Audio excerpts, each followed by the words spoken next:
India को लेके सबसे ज्यादा ऑप्टिमिस्टिक अगर कोई एक इंसान था कि इंडिया फ्यूचर में बहुत ज्यादा तरक्की करने वाली है, तो वो राकेश झुनझुनवाला जी थे, जो अपनी खुद की लाइफ में भी बहुत ज्यादा ऑप्टिमिस्टिक और ग्रोथ ओरिएंटेड थे।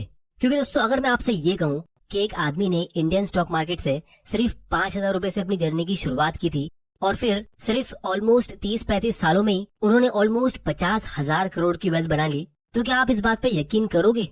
अगर राकेश जी ने ऐसा नहीं किया होता तो हमें इस बात पे बिल्कुल भी भरोसा नहीं होता, लेकिन उन्होंने अपने स्किल से इसे रियलिटी में प्रूव करके दिखाया कि एक लाइफ टाइम में हम बहुत कुछ अचीव कर सकते हैं। तो दोस्तों, हमारा आज का वीडियो एक ऐसे इंसान के ऊपर है जो कि मेरे और इंडिया के कई सारे इन्वेस्टर्स के लिए एक इंस्पिरेशन और हीरो रहे हैं, जो है बिग बुल यानी राकेश झुनझुनवाला जी। क्योंकि सिर्फ मैं ही नहीं बल्कि बहुत सारे बड़े छोटे इन्वेस्टर्स और फाइनेंशियल मीडिया के लोग इनके पोर्टफोलियो को और इनके एक्शंस को काफी क्लोजली ट्रैक करते थे। और जैसे ही राकेश जी किसी स्टॉक में कोई बड़ा अमाउंट इन्वेस्ट करते थे तो फौरन एक ब्रेकिंग न्यूज बन जाती थी।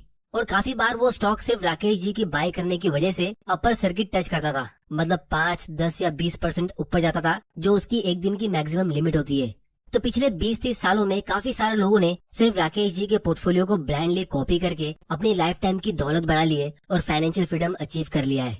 लेकिन दोस्तों, अनफॉर्चुनेटली अब हम इनके पोर्टफोलियो को कॉपी नहीं कर सकते और ना ही आज के बाद हमें ऐसी कोई न्यूज सुनने मिलेगी कि राकेश जी ने किसी स्टॉक में इन्वेस्ट किया है। लेकिन दोस्तों, उनकी स्टोरी और उनके लेसन्स हमारे साथ हमेशा रहेंगे, जो आज मैं आप लोगों के साथ डिस्कस करने वाला हूँ कि उन्होंने अपनी लाइफ में ऐसा क्या अलग किया जिसकी वजह से वो इस मुकाम तक पहुँचे। तो चलिए शुरू करते हैं। तो दोस्तों, राकेश जी से अगर हमें सबसे पहला और सबसे इम्पोर्टेंट स्किल सीखना चाहिए तो वो है रिस्क। उनके हिसाब से अगर आप लाइफ में रिस्क नहीं ले रहे हो तो आप अपनी लाइफ में ग्रो ही नहीं कर रहे हो, क्योंकि ग्रोथ रिस्क लेने से आती है, लेकिन वो रिस्क कैलकुलेटेड होना चाहिए। अब इसका मतलब हम राकेश जी की स्टोरी से ही सीख लेते हैं। तो राकेश जी को बचपन से ही स्टॉक मार्केट में बहुत इंटरेस्ट था। उनके पापा इनकम टैक्स ऑफिस में काम करते थे, तो जब भी उनके पापा के दोस्त शाम को उनके घर पे मिलने आते थे और स्टॉक्स के बारे में डिस्कस करते थे, तो राकेश ये सब बातें काफी ध्यान से सुनते थे, जिसकी वजह से उन्होंने बचपन से ही न्यूज़पेपर पढ़ना शुरू कर दिया और कंपनीज के बारे में रीड करना शुरू कर दिया। तो एक दिन राकेश ने अपने पापा को कहा कि वो स्टॉक मार्केट में अपना करियर बनाना चाहते, और जैसा कि आप गेस कर सकते हैं, किसी भी इंडियन पिता की तरह राकेश के पापा ने भी उन्हें शेयर मार्केट के चक्कर में पड़ने से मना कर दिया। उनके डैडी चाहते थे कि राकेश पहले एक अच्छी डिग्री कमा ले, फिर वो अपने पैशन को फॉलो कर सकते, ताकि उनके पास एक बैकअप ऑप्शन रहेगा। तो एक अच्छा बेटा होने के नाते राकेश ने बहुत मेहनत करके एक चार्टर्ड अकाउंटेंट की डिग्री कमाई और इसके बाद उन्होंने अपने स्टॉक मार्केट की जर्नी 1985 में स्टार्ट की, जब उन्होंने मुंबई आके स्टॉक एक्सचेंज में जॉब ली। लेकिन तब उनके पास सिर्फ 5,000 रुपए थे मार्केट में इन्वेस्ट करने के लिए, जो ऑब्वियसली बहुत ही कम होते। तब उन्हें अपने भाई की मदद से 2 क्लाइंट मिले, एक ने 2.5 लाख रुपए उन्हें उधार दिए और दूसरे ने 10 लाख रुपए। तो राकेश ने उनसे कहा कि वो उनके पैसों को एफडी से अच्छे रेट से ग्रो करके देंगे। फिर राकेश जी ने अपने क्लाइंट्स के पैसों को टाटा टी के शेयर्स में इन्वेस्ट किया, जो उनकी लाइफ का सबसे पहला स्टॉक था, जो उस टाइम पे 43 रुपीज का था, और सिर्फ 3 महीनों बाद ही उस स्टॉक का प्राइस 143 रुपीज पे पहुंच गया। मतलब उन्होंने 3 महीनों में अपने पैसों को 3 गुना ग्रो कर दिया। तो इस बड़े प्रॉफिट के बाद राकेश को स्टॉक मार्केट में और भी कॉन्फिडेंस आ गया और तभी से उनकी रियल जर्नी शुरू हुई। तो दोस्तों, यहाँ पे राकेश जी की लाइफ का सबसे पहला लेसन ये है कि जिस चीज को लेके आप बहुत ज्यादा पैशनेट और कॉन्फिडेंट हो, तो आप उसके लिए रिस्क लेने से घबराओ मत, क्योंकि उन्हीं का एक कोड है कि never be afraid to take risk, but only risk so much that you can afford to stand next day. क्योंकि दोस्तों, अगर आप राकेश जी की लाइफ को थोड़ा डिटेल में स्टडी करोगे तो आपको पता चलेगा कि उन्होंने अपनी लाइफ के इनिशियल स्टेज में बहुत ज्यादा रिस्क लिए। जैसे उन्होंने बहुत सारे रिस्की ट्रेड्स किए, शॉर्ट सेलिंग भी की, जिसको हम आगे डिस्कस करने वाले। क्योंकि जब आप यंग होते हो तो आपकी रिस्क लेने की कैपेसिटी ज्यादा होती है, आप पे ज्यादा रिस्पॉन्सिबिलिटीज नहीं होती है, तो आप फेल होकर वापस जीरो से शुरू कर सकते हो। लेकिन अगर आप रिस्क नहीं लेते हो तो फ्यूचर में आपको रिस्क लेके फेल होने से इतना रिग्रेट नहीं होगा जितना आपको रिस्क नहीं लेने से पछतावा होगा कि काश मैंने उस बिजनेस आइडिया पे काम कर लिया होता, या काश मैंने वो करियर जो मुझे पसंद था वो चुन लिया होता, तो मेरी लाइफ कितनी अलग होती। क्योंकि हम मेजोरिटी इंडियन फैमिली के पेरेंट्स बाय नेचर हमें एक सेफ रास्ता चुनने को कहते हैं, जिसमें ग्रोथ इतनी होती नहीं है। तो अगर राकेश जी ने भी अपने पैशन को फॉलो नहीं किया होता और रिस्क नहीं लिया होता, तो शायद हम इंडियंस के पास इनके जैसा एक लेजेंडरी इन्वेस्टर नहीं होता। अब दोस्तों, आप लोगों के मन में एक सवाल आ रहा होगा कि वो अच्छे प्रॉफिट कमाने वाले स्टॉक्स को ढूंढते कैसे थे, क्योंकि उनकी लाइफ टाइम में उन्होंने काफी सारे मल्टी बैगर स्टॉक्स में इन्वेस्ट किया है, जैसे Tata T, Tata power, Titan, Tata Motors, CRISIL या फिर एस्कॉर्ट्स। तो इसका जवाब है कि राकेश जी कभी भी अपने इन्वेस्टमेंट डिसीजंस टिप्स के बेसिस पे नहीं लेते थे और ना ही वो कोई टेक्स्ट बुक स्ट्रेटेजी को फॉलो करते थे। वो अपनी पूरी इन्वेस्टमेंट स्ट्रेटेजी खुद से बनाते थे और एक इंडिपेंडेंट माइंड से सोचते थे कि उन्हें कौन से स्टॉक में इन्वेस्ट करना चाहिए, जिसका मतलब ये है कि वो कभी भी क्राउड के साथ फैसले नहीं लेते थे। अब इसके लिए मैं आप लोगों को 2 एग्जाम्पल देता हूँ। सबसे पहला एग्जाम्पल है 1989 का। उस टाइम पे मिस्टर मधु दंडावटे हमारे फाइनेंस मिनिस्टर थे, जो एक बजट पास करने वाले थे। तो सभी लोगों ने ये प्रेडिक्ट किया था कि उस साल का बजट बिजनेस और इन्वेस्टर्स के लिए बहुत ही बुरा होने वाला है। तो इस प्रेडिक्शन की वजह से बहुत सारे लोगों ने अपने इन्वेस्टमेंट सेल करना शुरू कर दिए थे और देखते ही देखते मार्केट बजट के आने से पहले ही बहुत बुरी तरह क्रैश हो गया था।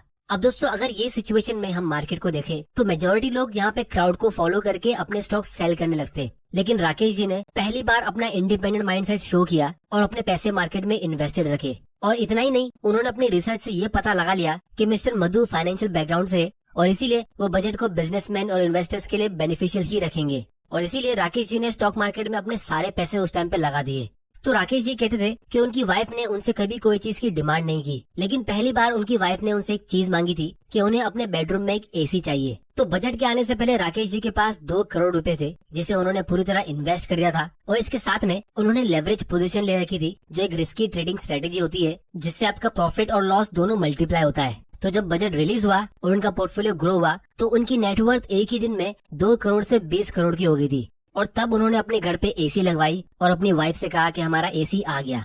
तो दोस्तों, यहाँ पे एक और इंटरेस्टिंग चीज नोट करने वाली ये है कि उनके पास उस टाइम पे 2 करोड़ रुपए ऑलरेडी कैश में थे, वो भी उस टाइम के 2 करोड़। तो भी उन्होंने अपने घर के लिए एक एसी नहीं ली थी। और आज की तारीख में लोगों के पास 2 लाख रुपए भी बैंक में होते नहीं है, लेकिन वो फिर भी दूसरों को देख के महंगे महंगे आईफोन या गाड़ी के सपने देखते, बस इसीलिए क्योंकि बाकी सब लोग कर रहे हैं।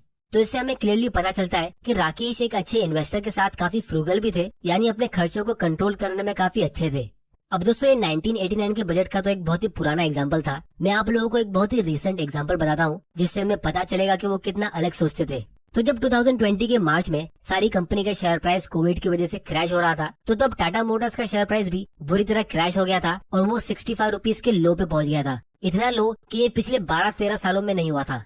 तो ये एक once in a lifetime opportunity थी, जो राकेश ने उस टाइम पे काफी बार न्यूज में कही भी थी, लेकिन शायद ही किसी ने सुना होगा। तो राकेश जी ने वो टाइम पे ये कंपनी में इन्वेस्ट कर दिया और काफी अच्छी क्वांटिटी में इन्वेस्ट किया। और फिर सिर्फ 2 साल में ही ये कंपनी का शेयर प्राइस 500 रुपए तक पहुंच गया, मतलब 5 से 6 गुना रिटर्न्स। तो इससे हमें एकदम क्लियरली समझ आता है कि कैसे वो क्राउड के खिलाफ जाते और एक इंडिपेंडेंट माइंड से सोचते।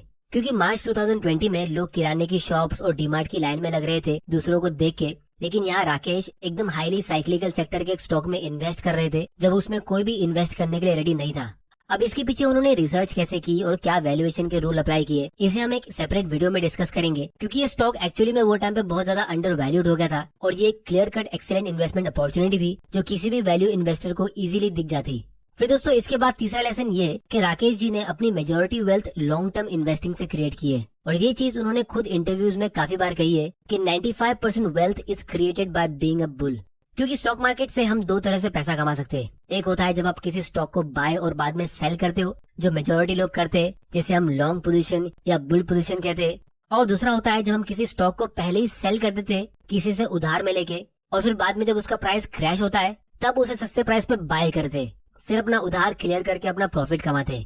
क्योंकि आपने महंगे प्राइस पे पहले सेल किया था और फिर बाद में सस्ते प्राइस पे बाय किया, तो जो डिफरेंस हुआ वो आपका प्रॉफिट होता है। तो इसे हम शॉर्ट सेलिंग कहते हैं या फिर बियर पोजीशन। क्योंकि यहाँ पे आप ये उम्मीद करते हो कि मार्केट या स्टॉक क्रैश हो जाए, यानी बियर मार्केट आ जाए। तो इस स्ट्रेटेजी को भी हम एक सेपरेट वीडियो में एकदम डिटेल में डिस्कस करेंगे।